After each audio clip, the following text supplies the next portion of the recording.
Om Shanti. Good morning. आप सभी को वर्ल्ड ओजोन डे, विश्व ओजोन दिवस की बहुत बहुत शुभकामनाएं। सारे विश्व में 16 सितंबर हम कैसे ओजोन को प्रोटेक्ट करें, ओजोन लेयर की रक्षा करें, उसके बारे में मनाया जाता है। साथियों, हम सभी जानते हैं कि ओजोन लेयर हमारे लिए कितनी महत्वपूर्ण है। जो सूर्य से किरणें हमारे पास आती हैं तो उसमें पराबैंगनी किरणें होती हैं जिनको हम अल्ट्रा वायलेट रेज भी बोलते हैं, और वो अल्ट्रा वायलेट रेज हमारे लिए बहुत हानिकारक हैं। तो ये ओजोन की जो परत बनाई हुई है वो उन किरणों को सोख लेती है, एब्जॉर्ब कर लेती है। यदि वो किरणें डायरेक्ट धरती पर आ जाएं तो हमें बहुत सारे रोग हो सकते हैं, हम बहुत सारी बीमारियों का शिकार हो सकते हैं।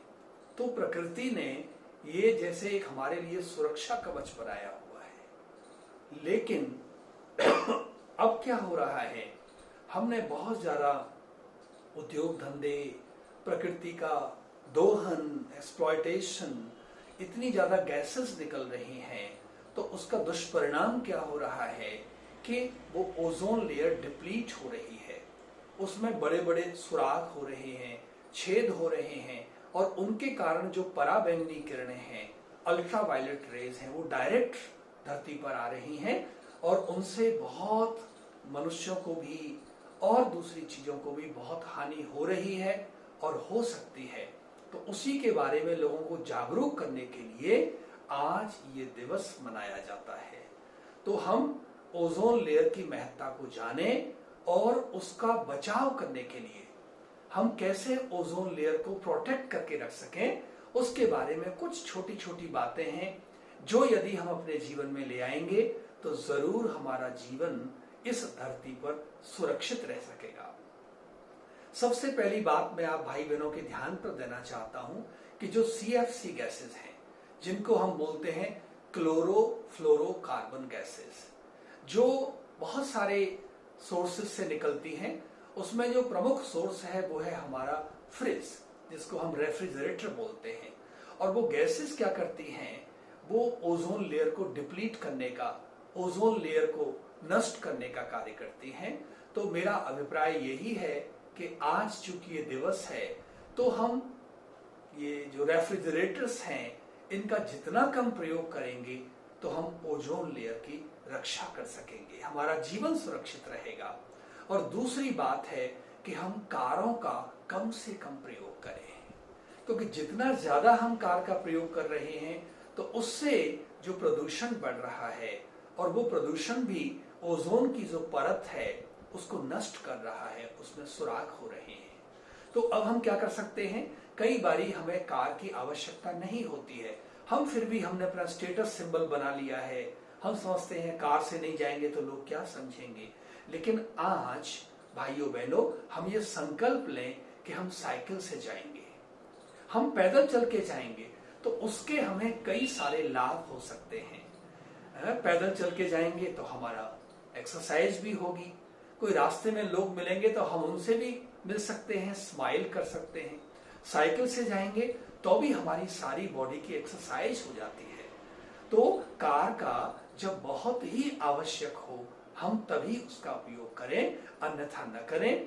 कार को हम अपना स्टेटस सिंबल न बनाएं। और जो तीसरी सबसे महत्वपूर्ण बात है वो है क्लीनिंग प्रोडक्ट, जो हम सफाई के लिए, चाहे वो वस्त्रों की सफाई करते हैं वॉशिंग मशीन में, चाहे हम अपने फर्श की सफाई करते हैं, तो जो हम लोग वहां डिटर्जेंट्स यूज कर रहे हैं उनमें बहुत सारे केमिकल्स हैं, और वो केमिकल क्या कर रहे हैं, अल्टीमेटली वो ओजोन की जो परत है उसको बहुत नुकसान पहुंचा रहे हैं।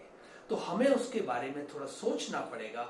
हम उन डिटर्जेंट्स का प्रयोग करें जिनमें रसायन और खासकर विषैले रसायन कम है, क्योंकि उस सब का जो हानि है वो हम सबको भुगतनी पड़ेगी। और जो चौथी महत्वपूर्ण बात है कैसे हम ओजोन परत की रक्षा कर सकते हैं, वो है कि हम लोकल चीजें, जो हमारी स्थानीय चीजें हैं, हम उनको खरीदें। हम उनको परचेज करें। जैसे मैं उदाहरण देता हूं, समझो कोई सब्जी अब यहाँ आ रही है कानपुर से, तो कानपुर से आने में जो जितना टाइम लगा, घंटे लगे, तो उसमें क्या हो रहा है, उस सब्जी में और बहुत सारी चीजें, वो जैसे वो हम लोग कहते हैं आम भाषा में बासी हो जाती है, तो वो भी ओजोन परत को जैसे नुकसान पहुंचा रही है। तो हम जितना हो सके स्थानीय चीजों को खरीदें और जितना संभव हो हम ताजा बनाएं और हम ताजा खाएं। और पांचवी और अंतिम बात, सबसे महत्वपूर्ण बात, कि हम एयर कंडीशनर का कम से कम इस्तेमाल करें। अगर वो खराब हो जाए तो तुरंत उसकी मरम्मत कराएं। और जैसा कि अभी हम सुन रहे हैं, सरकार भी ऐसे नियम बना रही है कि एयर कंडीशनर में जो टेम्परेचर है, जो तापमान है, वो हम 24-25 पर रखें। तो उससे नीचे हम रखते हैं तो उससे भी जो गैसेस निकलती हैं एयर कंडीशनर से, वो अंततः ओजोन लेयर को बहुत नुकसान पहुंचा रही हैं। तो ये जो 5 बातें मैंने आपको बताई हैं, जिनको मैं ओजोन परत को बचाने का मैं पंचशील कह सकता हूं, तो जरूर ओजोन की जो लेयर है वो सुरक्षित रहेगी और हम बहुत सारी बीमारियों से बच जाएंगे। अंत में इन 5 बातों को मैं पुनः दोहराना चाहूंगा आपके सामने। सबसे पहले CFC गैसेस कम से कम प्रयोग करें, और CFC गैसेस माने जिनका सोर्स है रेफ्रिजरेटर, और भी सोर्सेज बहुत सारे हो सकते हैं। और दूसरी बात मैंने आपको बताई कि कार जहां आवश्यक नहीं है वहां हम कार का प्रयोग न करें, हम पैदल चल के जाएं, हम साइकिल का इस्तेमाल कर सकते हैं। और जो सफाई के लिए, कपड़ों की धुलाई के लिए, अपने मकान की फर्श की सफाई के लिए जो हम क्लीनिंग प्रोडक्ट्स यूज करते हैं, तो आजकल जो डिटर्जेंट्स आ रहे हैं वो बहुत हानिकारक हैं। उनमें बहुत विषैले रसायन मिले हुए हैं जो हमारी प्रकृति को और विशेषकर ओजोन लेयर को उसमें सुराग होने में सुरागों को बढ़ा रहे हैं, उस ओजोन लेयर को डिप्लीट कर रहे हैं। तो डिटर्जेंट जो हम प्रयोग करेंगे वो ऐसे इस्तेमाल करें जिनमें कम रसायन हो, जिनमें कम टॉक्सिक जो केमिकल्स हैं वो हों। और चौथी बात है कि हम लोकल चीजें, स्थानीय चीजें परचेज करें, ताजा बनाएं, ताजा खाएं। बासी रखना, फिर बासी खाना, वो हमारे लिए भी ठीक नहीं है, वातावरण के लिए भी ठीक नहीं है। और अंतिम बात है कि हम अपने एयर कंडीशनर्स का एक तो कम से कम प्रयोग करें, जब आवश्यकता नहीं है उसको बंद कर दें और उसको ठीक रखें। खराब हो तो तुरंत उसकी रिपेयर कराएं, और उसका टेम्परेचर जो है वो 24-25 के आसपास रखेंगे, तो उससे हम वातावरण को बचाने में काफी मददगार बन सकते हैं। तो पुनः विश्व ओजोन दिवस की मैं आप सबको बहुत बहुत शुभकामनाएं देना चाहता हूं। और मैं समझता हूं जो बातें बताई गई हैं, 1 से 2, 2 से 4, तो ये पूरी श्रृंखला बन जाएगी और ये बात जन जन तक फैल जाएगी। धन्यवाद। ओम शांति।